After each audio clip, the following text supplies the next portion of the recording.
कौन कौन से मार्ग से भगवान से प्रेम किया जाता है? बोले दो रास्ते हैं। एक तो भगवान को देख के प्रेम किया जाता है, और देख के प्रेम करने वालों की संख्या जरा कम ही होती है, क्योंकि भगवान को हर किसी ने थोड़ी देखा है। हाँ, महसूस किया होगा अपनी भक्ति से, अपने भजन से, अपने साधन से, पर सभी किसी ने भगवान को देखा ही हो ऐसा जरूरी नहीं है। पर बिना देखे भी भगवान से प्रेम किया जा सकता है दूसरे साधन से, और वो दूसरा साधन क्या है? भगवान को देख कर के प्रेम नहीं, पर भगवान के गुणों को सुन कर के भगवान से प्रेम किया जा सकता है। और यहाँ पर अधिकांश हम जो लोग बैठे हैं ना, इन सब ने भगवान से प्रेम किया भगवान के बारे में सुन करके। दो चीजों से प्रेम होता है, आंख से या कान से।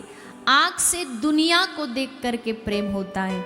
आंख से देखा, आहा क्या बढ़िया रूप है, क्या आकर्षण है, आंख आकर्षित हो गई, मन आकर्षित हो गया, ये आंख का प्यार है। पर कान से जो प्रेम किया जाता है ना, वो किसी के गुणों को, स्वभाव को सुन करके किया जाता है। किसी ने पूछा, इतनी भागवत, इतनी कथाएं, इतने सत्संगों की जरूरत क्या है, आवश्यकता क्या है?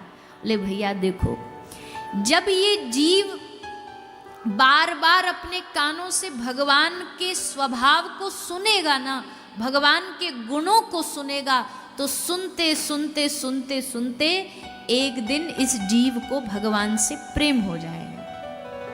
इसीलिए तो हम ये कथा सुनाते हैं, इसलिए तो हम ये कथा सुनते हैं, कि हमें किसी भी तरह भगवान के स्वभाव से परिचय हो जाए और हमें भगवान से प्रेम हो जाए। और वैसे भी शास्त्र के अनुसार नवदा भक्ति में 9 प्रकार की भक्ति बताई गई है। भक्ति कितने प्रकार की है?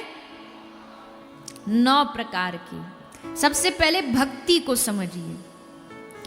भक्ति जीवन में बड़े बड़े महापुरुष, बड़े बड़े शास्त्र वेदज्ञ, ऋषि, महात्मा, यहां तक कि स्वयं महादेव से भी जब पूछा गया, जब महादेव से पूछा माता पार्वती ने, आपने इतना इतना समय आपने तपस्या करी, आपने इतना लंबा समय जीवन व्याप्त किया, आपके जीवन का सार क्या है?